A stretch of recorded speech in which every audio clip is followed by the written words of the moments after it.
Welcome back, focused learners, to today's Explainer. We're diving right into the brand new Claude Code 2.1.117 update.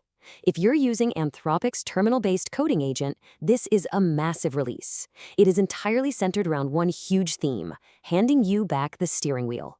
We're going to look at exactly how this update takes your daily coding experience from chaotic and unpredictable straight to highly controlled and precise.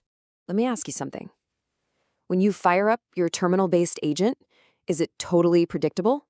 Or, if we're being completely honest here, does it kind of feel like a chaotic force that desperately needs a tighter leash? We've all been there, right? An agent just runs off in a direction we didn't intend, or makes wild assumptions about our file structure. Well, the developers definitely heard the feedback, because this update hits the nail on the head. So, here's our roadmap for the explainer. We'll meet the update, dive into precision permission rules, tame those nested project directories, close the safety gap, and wrap it all up with UX upgrades and bug fixes.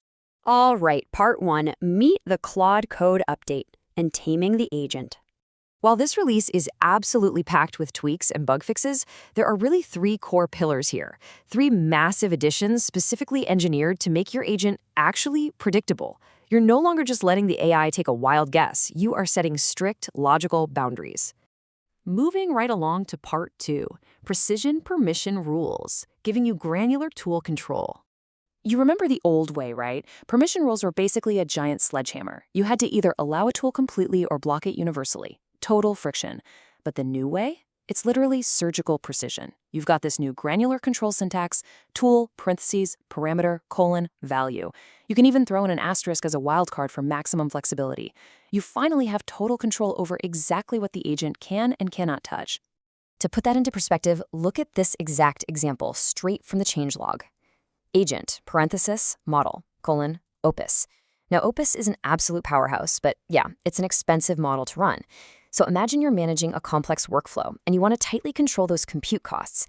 With this single line of syntax, you can specifically block Opus subagents from spinning up while letting your other, cheaper subagents keep running normally. You're saving money without breaking the whole shebang. Let's hit part 3, taming nested project directories and bringing logic back to monorepos.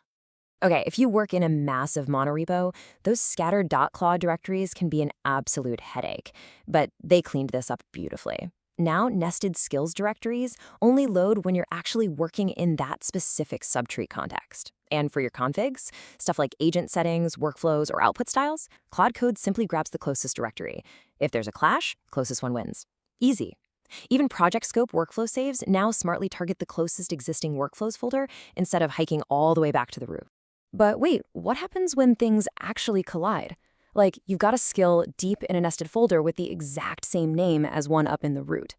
Previously, one of those might just silently drop into the void. Super frustrating. Now, Claude Code elegantly resolves this with a really simple syntax: directory, colon, name. Both skills get renamed and stay fully accessible. It's a huge win for monorepo management, for sure. All right, on to part 4, closing the safety gap with auto mode security. So when you're in auto mode, Claude Code can spawn subagents to handle delegated tasks. Awesome feature, but there used to be this tiny, terrifying window where a subagent could theoretically request a blocked action before the security classifier reviewed it.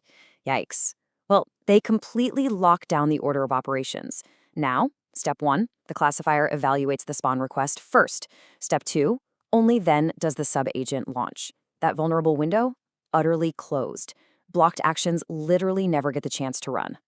And finally, part 5, UX upgrades and bug fixes to remove that daily friction. Okay, rapid fire time on the UX side. First off, we've all done this, casually chatting about the word workflow and accidentally triggering an action. No more. You now need explicit phrases like run a workflow or workflow colon. Plus, it gets this nice purple shimmer so you spot it instantly. Also, the /bug command actually requires a description now, so you won't accidentally submit Claude's refusal text as a GitHub issue title. The Doctor UI is way cleaner with a flat tree layout and status icons. And if you use remote control, you get a persistent, bright red footer if a connection fails, telling you exactly why, whether it's a gate issue or a stale entitlement.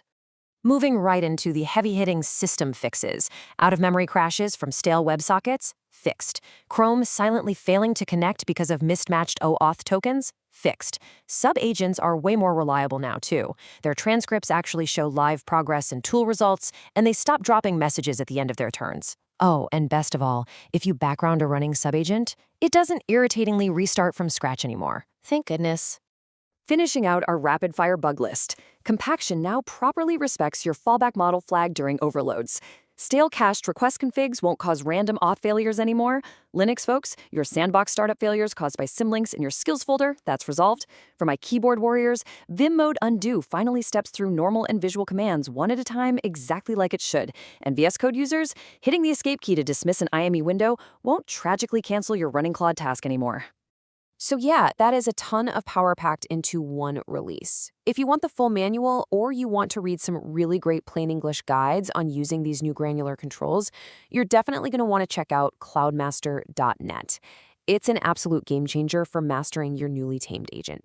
We've seen how Claude Code 2.1.178 locks down permissions, beautifully organizes complex project directories, and completely seals up security gaps. It literally takes chaos and turns it into precise control. So the only question left to ask is this: with ultimate, predictable control over your AI agent finally in your hands, what are you going to build next? Fire up that terminal, grab the update, and let's find out. Thanks for joining me on this Explainer Focus Learners. Until next time, keep building.